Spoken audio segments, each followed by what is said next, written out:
साथ ही साथ शुभेंदु शेखर अवस्थी जी, आप तीनों का बेहद शुक्रिया हमारे साथ बात करने के लिए। इस वक्त एक बड़ी खबर सामने आ रही है, आपको बता दें कांग्रेस लीडरों के अकाउंट मुअत्तल करने पर ट्विटर ने बयान जारी किया है। ट्विटर के कवायद हमारी सर्विस पर मौजूद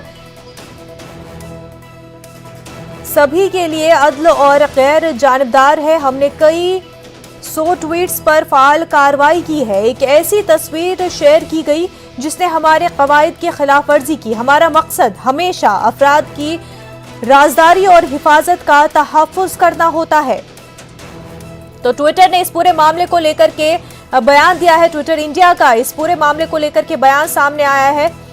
ट्विटर के कवायद हमारी सर्विस पर मौजूद हर फर्द के लिए अदल और गैर जानिबदार है। हमने कई 100 ट्वीट्स पर फाल कार्रवाई की है। एक ऐसी तस्वीर शेयर की गई जिसने हमारे कवायद की खिलाफ वर्जी की। हमारा मकसद हमेशा अफराद की राजदारी और हिफाजत का तहफ़्फ़ुज़ करना होता है। बाज़ किस्म की निजी मालूमात दूसरों के मुकाबले में ज्यादा खतरात रखती है। हम सर्विस में मौजूद हर एक की पुरजोर हौसला अफजाई करते हैं।